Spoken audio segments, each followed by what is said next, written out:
Could you do it like that? I just don't Okay.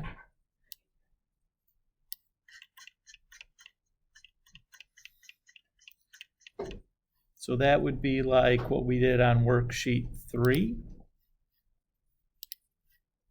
So let me just grab one of those. Sound good?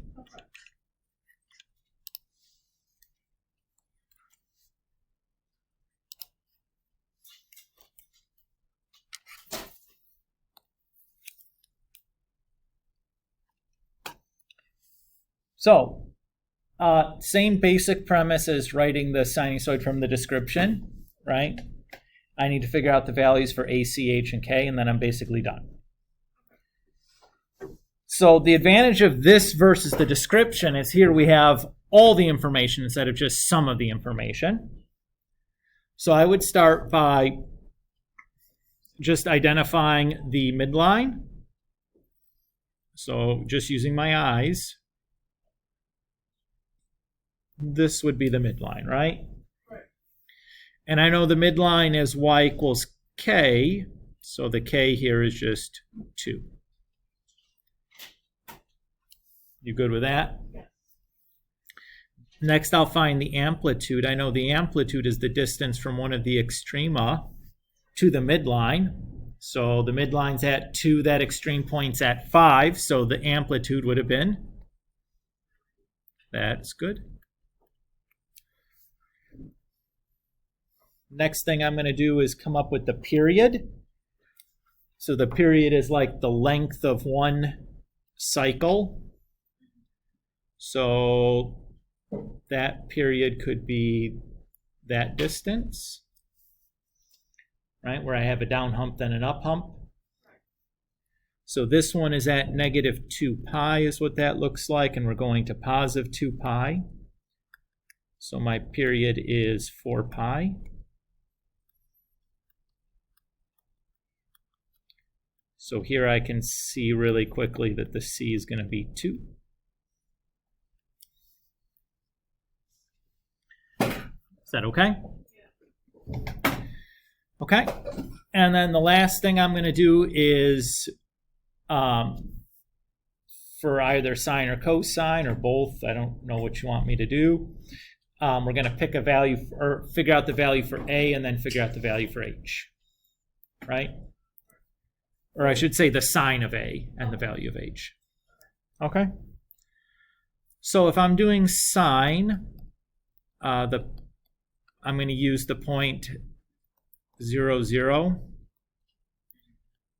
which is the midline point where the minimum's on the left and the maximum's on the right.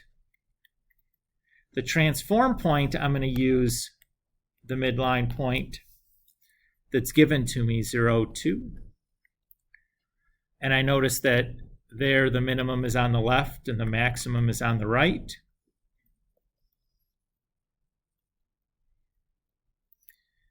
So since they're the same kind of midline point,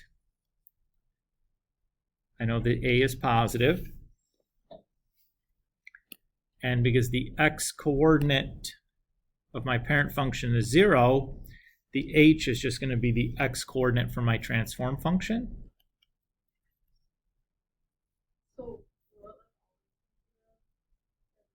Well, we're going to pick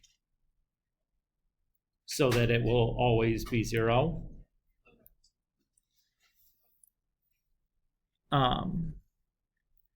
Maybe I should say you can pick the points you're using so that that is the case.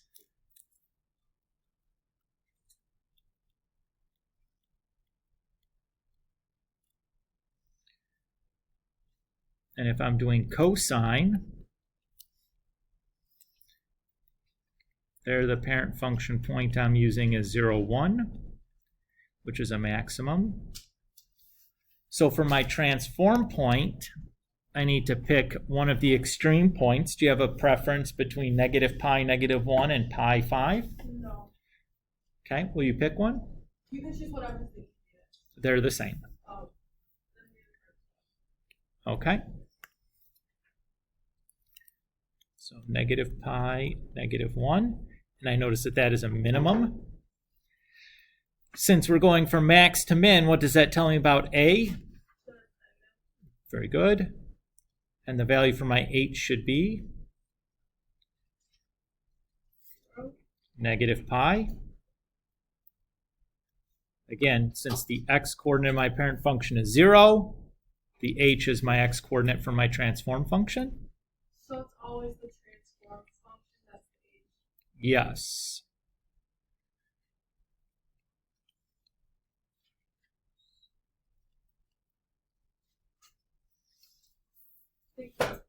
You're welcome. So again, we're really doing this the same way as you would one of the other ones from the description. We just have more information to work from, so you can easily write a sine or cosine equation because you have both midline points and maxes and mins to work from. Okay. You're welcome. Josie? Okay.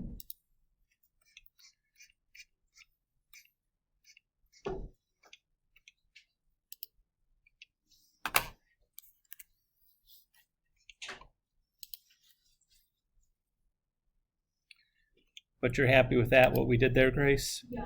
Okay. Yeah. Okay. So, Josie, I'm going to start by just kind of sketching a little bit of a picture here of what's going on. So it says I have a midpoint at 7, 2.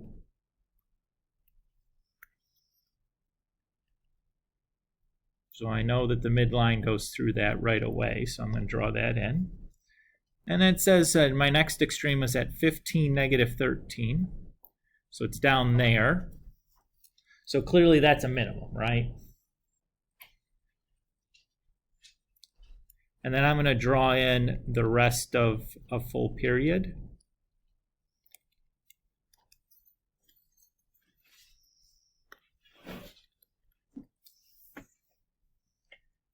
Does that feel good so far? Okay. So the k is easy to figure out because I know where the midline is. The k is just 2, since the midline passes through the point 7, 2. Cool with that? Likewise, the amplitude is relatively easy to get. So I'm starting at 2 and going down to negative 13. How many units did I move? 15. Very good. Going 2 down gets me to 0, and then going another 13 gets me to the minimum, so 15 total. Next, we'll come up with find the C value. To do that, I need to look at the period. So what I'm really interested in is how much of the period do I have going from that midpoint to that next extrema, which to me looks like a quarter.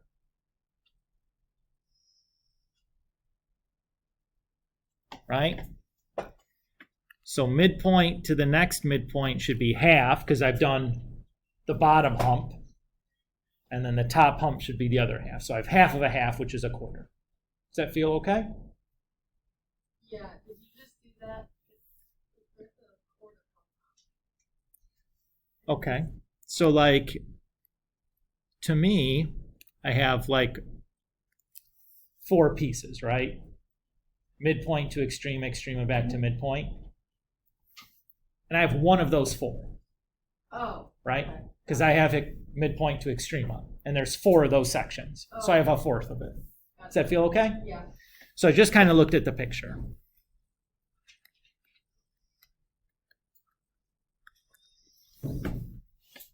So I have a fourth of a period. And that period is a horizontal distance. So it's going from 7 to 15. How many units did I go from 7 to 15?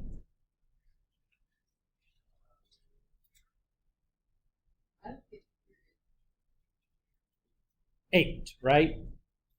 To go from 7 to 15.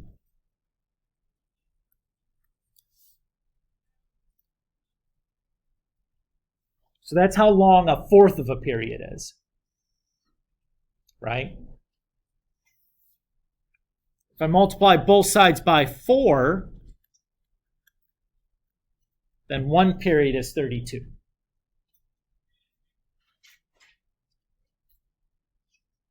that feel okay? And I know that 1 period is 2 pi times the absolute value c. So when I divide by both sides, c is going to be 16 over pi, and we always choose c to be positive. Is that okay? The trickiest part is now done, right? Getting the period, or figuring out how to get c was going to be the hardest part. But basically, we got the quarter part by just using our eyes, right?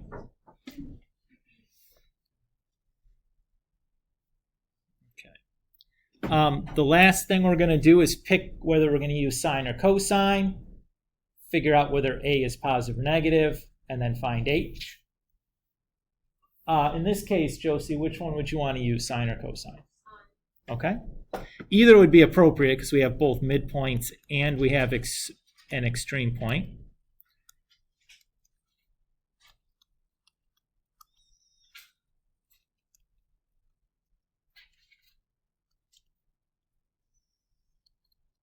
So which point from the transform function then do we have to use? 7, 2. And we can tell from our picture, since this point here is 7, 2, that preceding that would have been the maximum, and following that is the minimum. So comparing the two type of midline points, what is the sign for A got to be? Very good. Because they are opposite types of midline points. And the value for H has to be? Very good. So when we put this all together,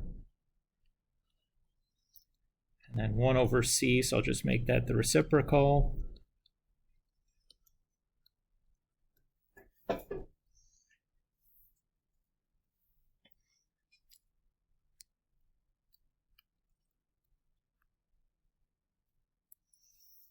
There's one possible answer.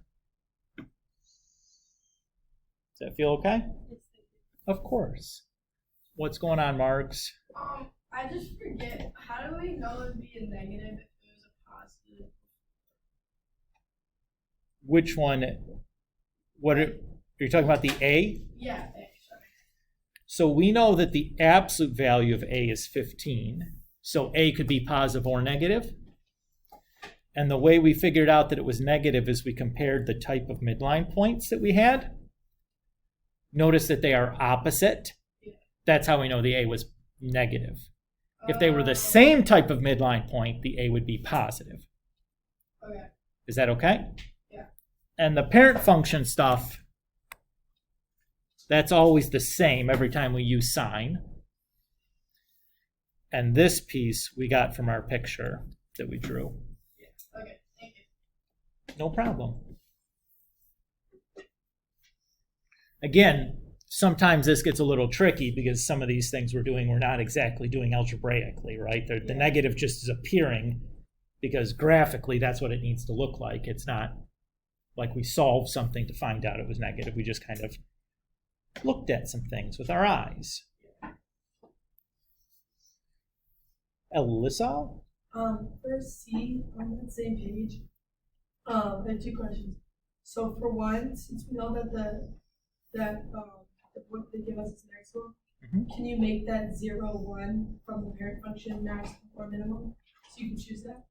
I would from the parent function, 0, 1 is always a maximum. Always a maximum. Yeah. And then also, can you just explain how you get K? Again, what's that equation? Oh, sure. So on this one, the thing we have to remember is that our transformed pieces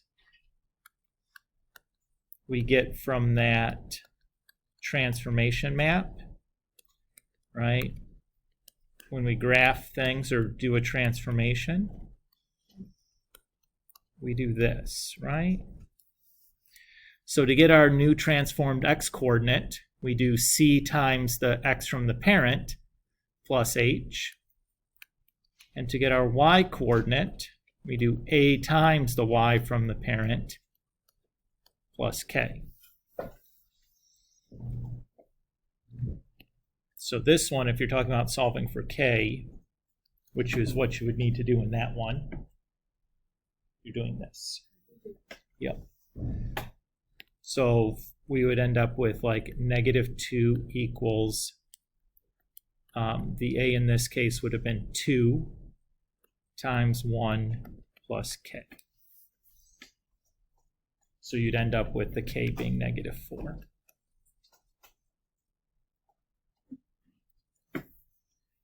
Yes, sir. Of course.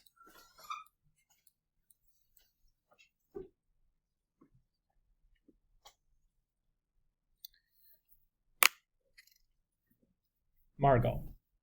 Can you please do B on page 7? From the review? Yeah. Okay.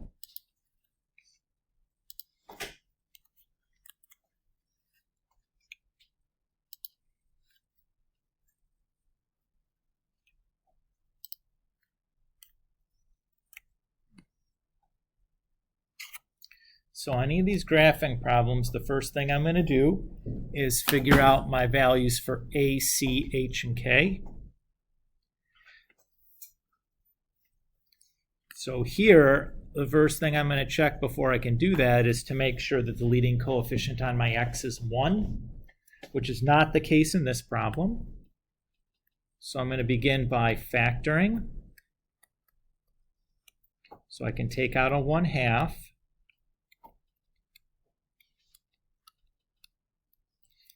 Which leaves me with x minus pi on the inside there. Is that okay? Yeah. Okay. So my a is 1, my c is 2, my h is pi, and my k is 2. Okay with that? Yep. Okay. I'll write my transformation map now. So that's cx plus h, ay plus k. And I'm going to apply that to the key points from tangent. These are things that I would give you. You're not expected to memorize these.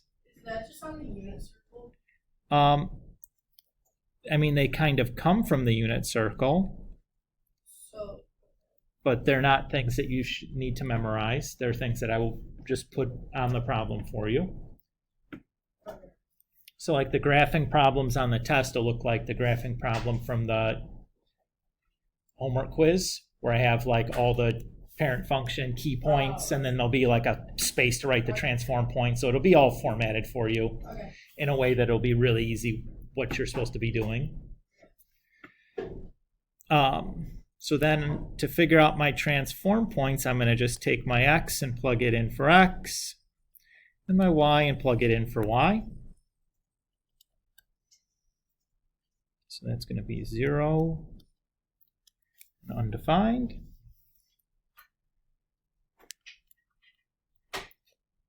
And then we're going to have pi over 2 and 1. We're going to have pi and 2. And then we're going to have 3 pi over 2 and 3. And then we're going to have 2 pi and undefined.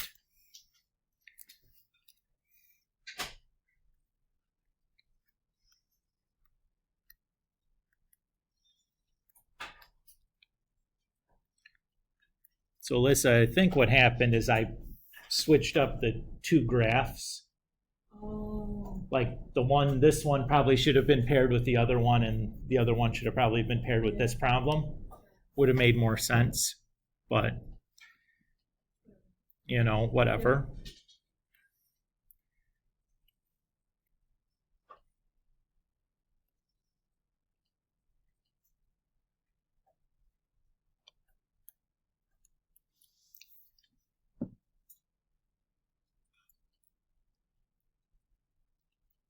Josie?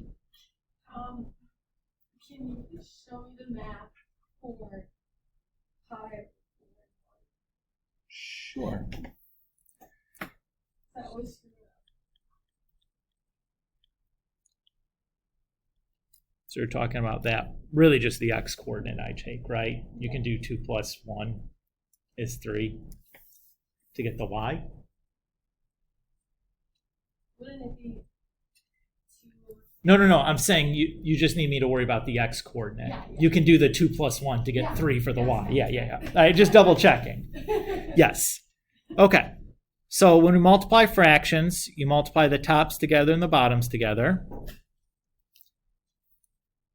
So 2 pi over 4 reduces.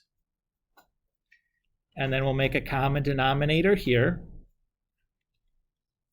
And then when we add 1 pi plus 2 pi is 3 pi, and the denominator stays the same when we add fractions. Is that okay? Okay. And again, just like if you're ever confused or whatever, you can always just take the pi's out and do it on your calculator and then put the pi back in at the end. So I do 2 times 1/4 plus 1. And then if I do math fraction, that's 3 over 2. And I just put the pi back in. So you can do that too. If the fractions are like, great googly moogly, this feels like a lot. But the easiest way to think about it is just drop the pi's. And then just put, just put ones in their place or whatever. And then you can put the pi back in at the end. And the arithmetic is probably something you can do in your head at that point. Yeah. But I get it. Sometimes seeing like the easy way to do it so you can do it in your head is not always obvious, right? If it was, it would be a lot life would be like easy if you always saw the easiest way to do things. Right? It's part of learning. Regina, of course, no problem.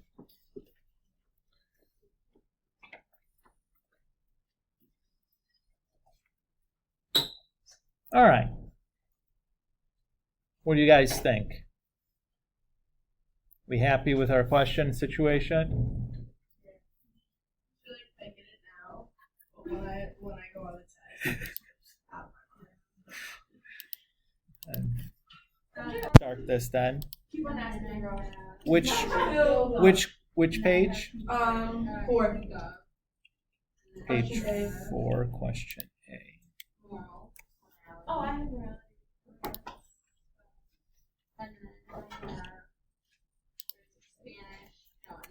I'm struggling with the points. No, I said it's like 4 hours. Okay,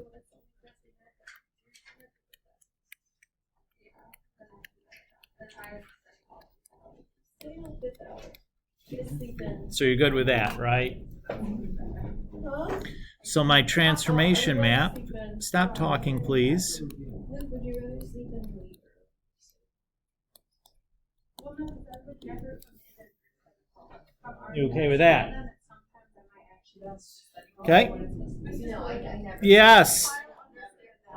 It's better. It's better that way. The one where I put 2 and the Y. Yeah, it is. Works for me. So this is, can we stop talking please over top of me? Thank you. So this is CX plus H and then AY plus K. Oh. So I just plugged in the formula. Okay. And then my key points for cosine are as follows. Again, don't need to memorize these. They'll be given to you much in the same format that the homework quiz was. And Alyssa, it sounded like you had already figured out your issue, right? I put 2 X's. Yep, that would have been my guess, but sometimes, easy mistake to make though, right?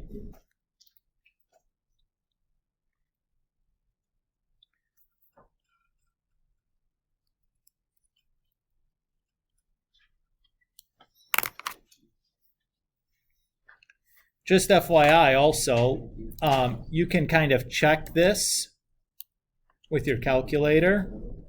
So if I'm in radian mode, but if I do negative cosine of 2 times 0 plus 1, I should be getting 0 back. That's me checking the point 0, 0 is correct. Right? Or if I wanted to check here, I do negative cosine 2 times pi over 4 plus 1 should give me 1 back. So I'm just using the original equation, the thing that we're graphing, and plugging in like x coordinates from my point and checking to make sure I'm getting the correct y coordinate. So if you get something that is like crazy, you know that you've like screwed up your C or your H or your arithmetic or something. Yeah. So that's like a little checker that you can use on this if you're not confident in your ability to locate or you just think something funky is going on. Right? Grace? Okay, so this might be something on your work that you go through. Yeah. You went from 0, 1 to Yeah. 0, and went to 0, 0. So the review on this problem. So if you look here, it says what I'm doing. I'm doing x times c to get my, and then I did x plus h. So it's the last column is what I'm actually graphing. I just did it all at once there instead of doing it as 2 steps. Okay, thank you. That's all. Is that okay? Yeah, thank you. I just was. Yeah, no, that's a perfectly reasonable thing to ask about. It's not dumb at all. All right. You guys happy? Okay. Find a partner